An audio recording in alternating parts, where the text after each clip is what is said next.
स्वामीनारायण हरे, स्वामीनारायण हरे।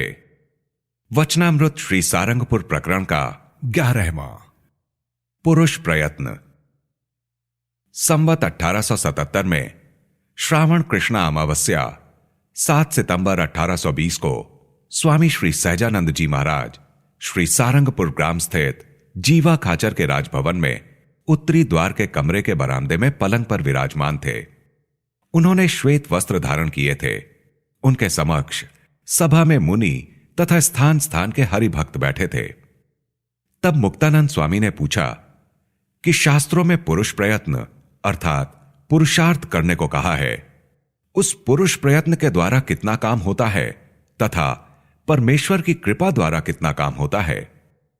इसका उत्तर देते श्रीजी महाराज बोले कि जिस पुरुष ने सद्गुरु तथा सत्शास्त्रों के वचनों द्वारा दृढ़ वैराग्य प्राप्त किया हो और जो दृढ़ श्रद्धावान हो और जिसने 8 प्रकार के ब्रह्मचर्य का अत्यंत दृढ़ता के साथ पालन किया हो और जो अहिंसा धर्म में दृढ़ प्रीति रखने वाला हो तथा जिसकी आत्मनिष्ठा भी अति परिपक्व हो गई हो, उसकी जन्म मरण से निवृत्ति हो जाती है। जैसे धान के ऊपर का छिलका उतर जाने पर फिर से धान नहीं उगता, वैसे ही पहले कहे हुए गुणों से युक्त पुरुष भी अनादि अज्ञान रूप माया से मुक्त हो जाता है तथा जन्म मरण के बंधन से छूट जाता है और आत्मसत्ता को प्राप्त करता है। इतना तो पुरुष प्रयत्न से होता है और परमेश्वर की कृपा भी उस पर ही होती है जो ऐसे लक्षणों से युक्त हो। और जब परमेश्वर की कृपा होती है तभी वह भगवान का एकांतिक भक्त हो जाता है। और श्रुति में कहा गया है कि निरंजनः परमं साम्यम उपैति। इस श्रुति का अर्थ यह है कि अंजन रूप माया से रहित पुरुष भगवान की तुल्यता को प्राप्त कर लेता है। अर्थात जिस प्रकार भगवान को शुभाशुभ कर्मों का बंधन नहीं होता है, ठीक वैसे वह मुक्त पुरुष भी शुभ अशुभ कर्मों के बंधन में नहीं फंसता।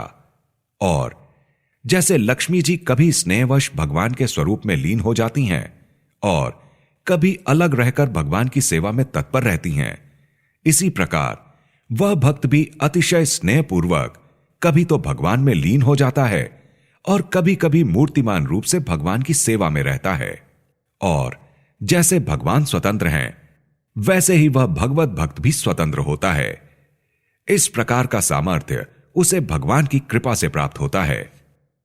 तब नित्यानंद स्वामी ने पूछा कि जिसमें ये समस्त अंग संपूर्ण रूप से होते हैं, उस पर तो भगवान की कृपा होती है, लेकिन यदि किसी में इन अंगों में से किसी अंग की न्यूनता रहे तो उसकी कैसी गति होती है?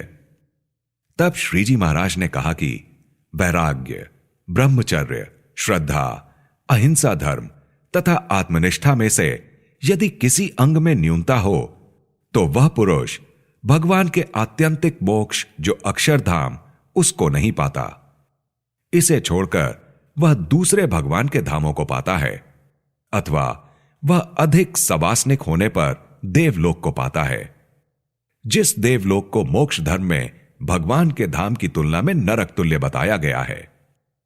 इस प्रकार जीव देवता से मनुष्य होता है और मनुष्य में से पुनः देवता हो जाता है।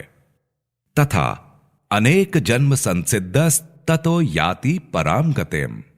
इस श्लोक का भी यही अर्थ है कि भगवान का जो भक्त सवासनिक होता है वह नरक तथा 84 लाख योनियों में नहीं जाता, परंतु देवलोक तथा मनुष्य लोक में उसे अनेक जन्म धारण करने पड़ते हैं।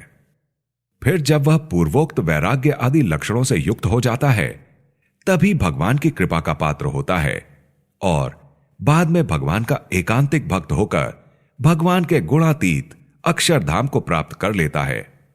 इसलिए एक जन्म अथवा अनेक जन्मों में जिस दिन पूर्वोक्त लक्षणों से युक्त होकर जब वह अत्यंत निर्वासनिक होगा, तभी भगवान की कृपा का पात्र बनेगा तथा आत्यंतिक मोक्ष को प्राप्त करेगा। उसके बिना उसे मोक्ष की प्राप्ति नहीं हो सकती। फिर नृसिंगानंद स्वामी ने पूछा कि क्या ऐसा कोई उपाय है कि जिससे इस जीवन में ही सभी कसर मिट जाए? तब श्रीजी महाराज बोले, यदि मुमुक्षु सावधान होकर अपनी साधना में जुट जाए तो इसी जीवन में सब कसर मिट सकती है। यदि देह पर्यंत कसर ना मिटी हो तो भी अगर वह अंत समय में निर्वासनिक हो जाए तथा उसकी भगवान से अत्यंत प्रीति हो जाए तो अंत काल में भी भगवान की कृपा हो जाती है और वह भगवान के धाम को प्राप्त कर लेता है। इसलिए एक देह अथवा अनंत देहों से या अंत काल में मृत्यु के बीच एक घड़ी भी रही हो और उस समय भी यदि भगवान में उसकी वृत्ति तीव्रता से जुड़ गई तो उस भक्त में किसी भी प्रकार की कसर नहीं रहती। इति वचनामृतम। इस प्रकार से श्री सारंगपुर प्रकरण का 11वां वचनामृत पूर्ण हुआ।